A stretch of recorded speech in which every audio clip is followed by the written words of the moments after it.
Just by doing some math and the adrenaline of the day of, figured we can get pretty close to the record. I get to the line, and it's like everything gets quiet, like it's a commercial. He kind of got down in 3-point, but then he sat up and he was like, uh-oh, like, what was that? I'm starting to cramp up, and I'm just like, wow, I'm about to run a slow time. Put my head down, I look up, and it's like I see nothing but the finish line. And I just take off, and I finish, and in my head, I'm like, wow, that was slow. It didn't seem like he had gone fast enough, so my thought was, okay, can he go again? I hear someone from the stands like yell, woo! So I'm like, wow, that might have been fast. And then the 4.2 popped up. He broke the record. And the trainer comes up, he tells me what I ran, and I'm just like wow. We thought he can come close, but 4.22 was the big shock.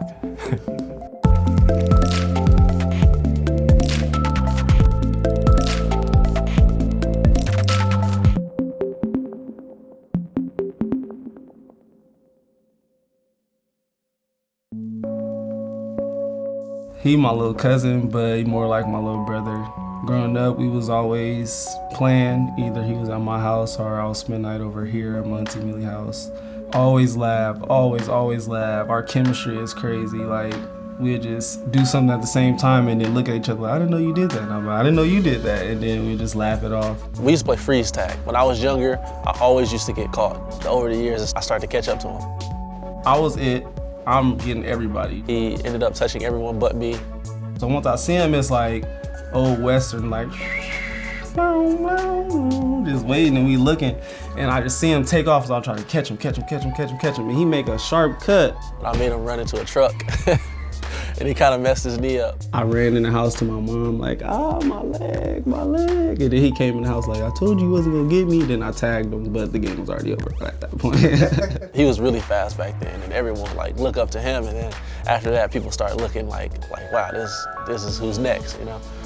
The big kids used to come get me, and across the street, there was a bigger field, and I would literally make kids cry because I would like juke them and make them fall into trees. You know, people would just tell my mom, like, you should put them in football. And my first hit when I was 7 years old, I flipped a kid and made the ball fly, and from there it was like, you know, I'm gonna love playing this sport. He started playing varsity right away. He wasn't quite ready to do it yet. We kind of pushed him into it a little bit, and once he saw that he could really do it, he just became that guy.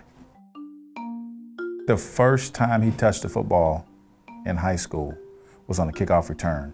I was nervous, you know, I'm 14 years old, didn't know what to do, just asked my coach, you know, what do I do? I said, well, just run and do not let anybody tackle you. And he said, okay, all right, cool. He ran on the field, and the other guy who was back there returning with him says, well, what if they kick it to me? I said, well, give it to him. And he took off, and I think he broke maybe 3 or 4 tackles, stiff-armed the guy, and just ran it in for a 100-yard touchdown like it was nothing. What led me to the wide receiver position was kickoff returns. It was, you know, basically a way for me to showcase my speed. Immediately after that kickoff return, we all knew we had a special kid. The reason why I wasn't a wide receiver at first because I couldn't catch. So we would have practices, and the coach, I used to say, we can't leave until he catches a deep ball. And I would drop it at least 3 times, and then I'll finally catch the 4th one, then we'll be able to leave. I actually almost quit football. Just 'cause I felt like everyone wanted it more than me at the time. You know, when you're young, it's a lot on you. So I didn't really want to deal with it. I just kind of wanted to go to school, you know, pick my grades up and just, you know, figure out something to do with my life. Sophomore year, we had to learn a new position, and football stopped being kind of fun because, you know, Jordan wasn't really that good. And then at the same time, they depended on you to make the plays. If they won 7 points, they're going to go to John Ross. There was a lot of pressure on him, you know, at a young age. And I remember there was one seminal moment when I had to call his grandmother and be like, look, this is what's going on with him. I said, no, you're not. If I kept you out of trouble all these years, football is for you. I said, every game you're going to be at, I'm going to be there with you. Don't forget, I'm your #1 fan. I told him that from day one. I'm your #1 fan. That meant a lot to me. So she kind of convinced me to, you know, get back into it. She was the only person that could. And, you know, for me to make it this far, you know, I kind of owe a lot to her. UCLA and Washington called me at the same time and offered me a scholarship when I was about 14. From there, it just kind of, escalated, and I started to get more and more offers. All the schools basically told him the same thing, like, we want you to come, we want you to do this, we want you to do that. But UW, when they came, it wasn't about what we want you to do. It was more about, like, how you doing. The other schools weren't talking about what I wanted to hear. And I told him, you need to go to Washington. He said, no, I'm going to Oregon. I said, no, you're not. So the day he picked that hat, I just started shouting on the field. He said, Mama, stop that. I said, boy, I can shout. I felt like, everybody was family oriented. The coaches were great. Once I got here, it was like I had already been here.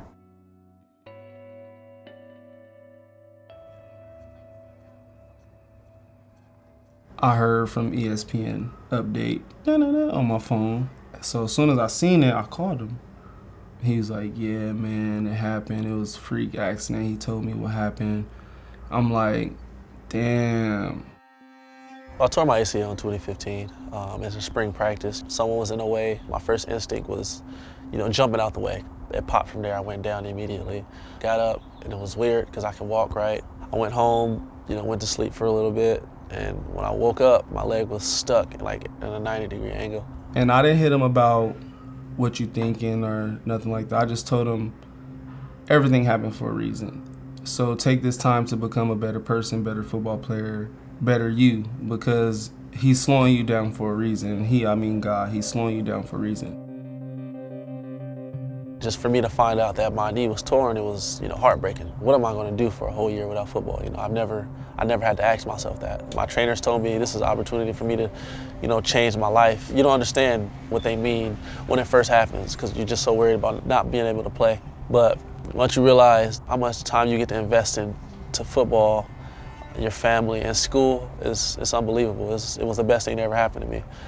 The ACL, it took a toll on his brain, but he grew from that a lot. From him going from being a teenager to UW to now, he grew a lot. And I think the ACL helped. His speed really surprised me at the beginning because he had so many technical problems. It was just like he ran that fast, looking that bad. I continued to train and wanted to work harder. My diet picked up even more.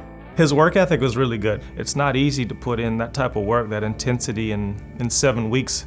And then the stress of going out there and performing and run a good race and a good 40.